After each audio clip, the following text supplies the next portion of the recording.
ከአንድ ሰው አጠገብ ቁመህ የሆነ ነገር ማለት እንዳለብህ እያወቅ ግን አእምሮህ ጭልም ብሎብህ ያውቃል።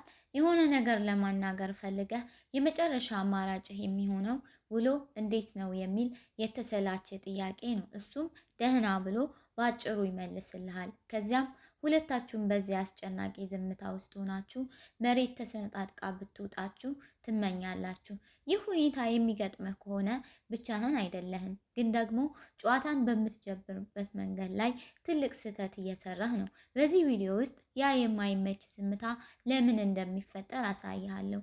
በራስ መተማመን ያላቸው ሰዎች በስነ-ልቦና ረገድ ምን የተለየ ነገር እንደሚያደርጉ እገልጽልሃለሁ። በመጨረሻም ማንኛውም የሞተ ጨዋታ ወደ ደመቀ ወሬ የሚቀይር ባለሶስት ቃል ቀመር እሰጥሃለሁ። እዚህ ጋር አንድ ነገር ልብ በል። አብዛኛው ሰው ጨዋታ ለመጀመር የሚቸገረው የሚወራ አጓጊ ነገር ስለሌለኝ ነው ብሎ ያስባል። ግን ችግሩ ይህ አይደለም። ጨዋታ መጀመር ማለት አጓጊ ወሬ ማውራት ወይም ደግሞ በጣም ተጫዋችና ቀልደኛ መሆን ማለት አይደለም። ትልቁ ሚስጥር የምትናገረው ነገር ሳይሆን የምታስተውለው ወይም ኖቲስ የምታደርገው ነገር ላይ ነው። ነገር ግን ያየኸውን ነገር እንዴት ወደ ወርቃማ ጨዋታ እንደምትቀይረው ማወቅ አለብህ። አብዛኛው ሰው የሚሳሳተውም እዚው ጋር ነው። አንድ ነገር በአይነ ህሊና አስብ። አንድ ስብሰባ ላይ፣ ካፌ ውስጥ ወይም ደግሞ ድግስ ላይ ነህ። አንድ ሰው አጠገብ ቆሟል። የሆነ ነገር ማለት እንዳለበት ታውቃለህ፣ ግን አእምሮህ ባዶ ይሆናል። ስለዚህ ውሎ እንዴት ነው ወይም ምን ትሰራለህ ብለህ ትጠይቃለህ። ይህ ጥያቄ ልክ እንደ ደረቅ ዳቦ አሰልቺ ነው። ሰውየውም በአንድ ቃል ይመልስልሃል። አንተም ጨዋታ አላውቅበትም ብለህ በራስህ ትበሳጫለህ። እዚህ ጋር እየሆነ ያለው ግን ሌላ ነው። አንተ ያንን ሰው እንደ አንድ ትክክለኛ መረጃ መመገብ እንደሚፈልግ ኮምፒውተር ነው ያየኸው። ከሰውየው ጋር ለመገናኘት ከመሞከር ይልቅ የሆነ የማህበራዊ ግዴታን ለመወጣት እየጣርክ ነው። በዙሪያ ያሉ በራስ መተማመን ያላቸው ሰዎች ግን አስማት አይጠቀሙም፣ ወይም ደግሞ በተፈጥሮ የተሰጣቸው ልዩ ተሰጥኦ አይደለም። እነሱ የሚያደርጉት ነገር አንተ በጥቂት ደቂቃዎች ውስጥ ልትማረው የምትችለው ጥበብ ነው። ነገር ግን እነሱ የሚያደርጉትን ከመንገርህ በፊት አሁን የምትጠቀምበትን መንገድ ለምን አክሳሪ እንደሆነ መረዳት አለብህ።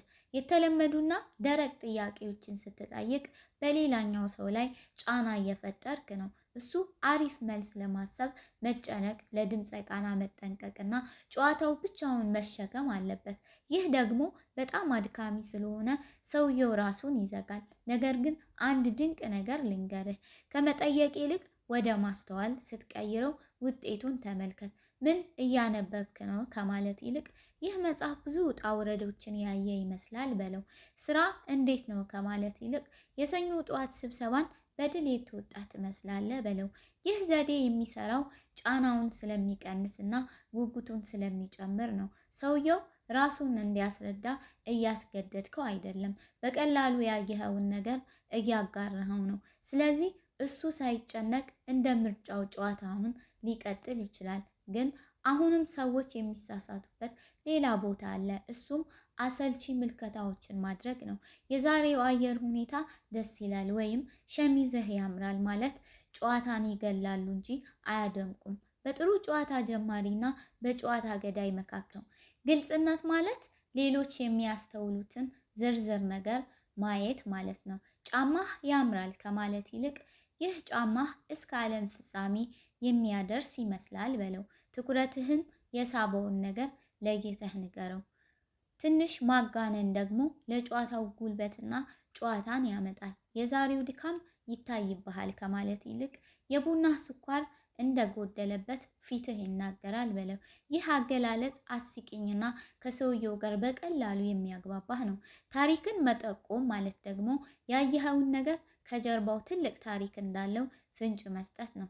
ይህ ላፕቶፕህ ብዙ ታሪክ ያሳለፈ ይመስላል ስትለው ስለተለጠፉት ስቲከሮች ራሱ እንዲያወራ መንገድ እየከፈትክለት ነው።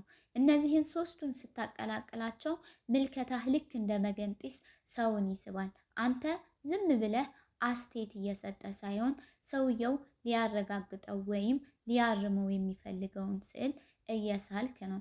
ስለዚህ ያለምንም ጫና በራስ ተነሳሽነት ማውራት ይጀምራል።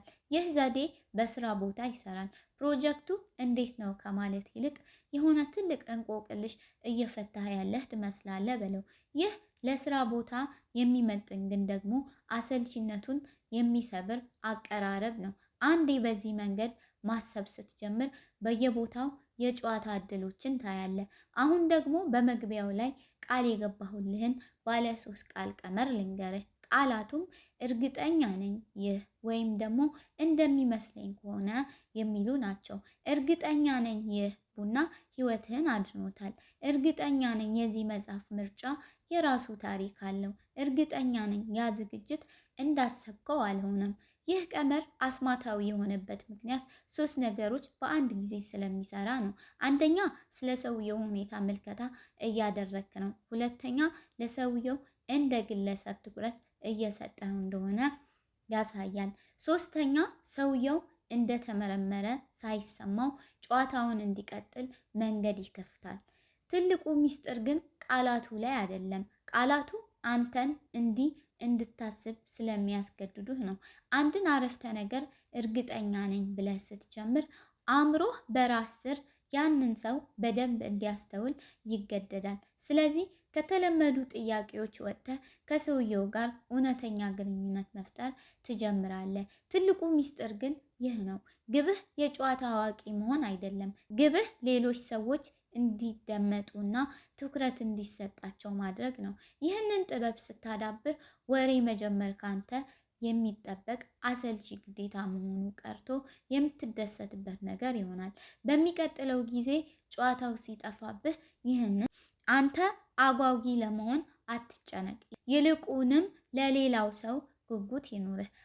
አንድ ዝርዝር ነገር አስተውል። ጥቂት አጋኖ ታሪክ እንዳለው ጠቁሞና እርግጠኛ ነኝ ብለህ ጀምር። ስለተከታተልከኝ አመሰግናለሁ። በሚቀጥለው ቪዲዮ እስከምንገናኝ መልካም ጊዜ